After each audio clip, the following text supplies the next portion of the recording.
Have you ever noticed how some people are just alone? Like genuinely alone. No group chats blowing up their phone, no weekend plans, no one to call when something exciting happens. And it's not like they're antisocial monsters. They seem normal, maybe even likable. But somehow, they've ended up with no real friends. And here's the thing that messes with people's heads. Is it their fault? Is it everyone else's fault? Or is there something deeper going on? Because let's be honest, having no friends isn't just about being lonely. There's actually fascinating psychology behind why some people end up completely friendless. And by the end of this, you might understand something you've been wondering about yourself or someone you know. Let's start with the first type. The ones who have no friends because they never learned how to make them. Sounds simple, but think about it. Friendship is a skill, and like any skill, if you don't learn it early, you're starting from behind. Maybe you grew up in a chaotic home where social skills weren't modeled. Maybe you moved around so much that you never had time to build lasting connections. Or maybe you were just naturally shy, and while other kids were learning how to navigate friendships through trial and error, you were on the sidelines watching. Psychologists call this social skills deficit. It's not that you don't want friends, it's that you genuinely don't know how to initiate, maintain, or deepen relationships. So you end up in this painful cycle. You want connection, but every attempt feels awkward. Every conversation feels forced. And after enough failed attempts, you just stop trying. Because rejection hurts less when you're the one who opted out. Then there's another type, the ones who have no friends because they're exhausting to be around, and they don't even realize it. Harsh, maybe, but it's true. These are the people who only call when they need something, who turn every conversation back to themselves, who drain your energy with constant negativity or drama. And here's the thing, they're not trying to be bad friends. They're usually dealing with their own pain, unhealed trauma, insecurity, emotional instability. But the result is the same. People start avoiding them. Plans get canceled, texts go unanswered, and eventually they're alone. Psychologists link this to what's called emotional vampirism, not in a supernatural way, but in the sense that some people unconsciously pull so much emotional energy from others that there's nothing left to give back. The sad part? They often have no idea why people keep leaving. They just know everyone eventually does, and instead of looking inward, they blame everyone else, which only makes the pattern worse. Now here's where it gets interesting.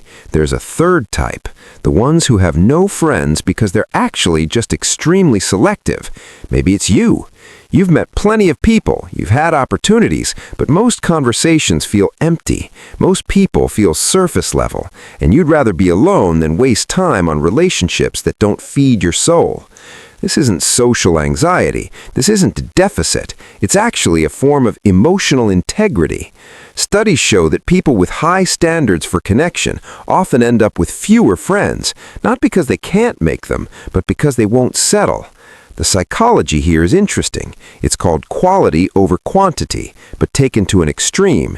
You'd rather have zero friends than fake friends, rather be lonely than surrounded by people who don't truly get you. And society doesn't really know what to do with this, because we're taught that having no friends means something's wrong with you. But what if you're just waiting for something real? The cost, of course, is isolation, because real, deep connection is rare, and while you're waiting for it, you're spending a lot of time alone. And finally, there's the type that's probably the most painful, the ones who have no friends because somewhere along the way, they stopped believing they deserve them. Maybe you've been betrayed before. Maybe you've been left behind one too many times. Maybe you grew up feeling like you were too much or not enough. And now, even when people reach out, even when opportunities for friendship appear, you sabotage them. You pull away first. You ghost before you can be ghosted. You keep people at arm's length because letting them in feels too dangerous.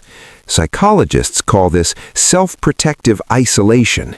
Your brain has decided that being alone is safer than risking more rejection, so you create the very outcome you're afraid of. You end up friendless, not because no one wanted you, but because you didn't let anyone close enough to stay. And the cruelest part?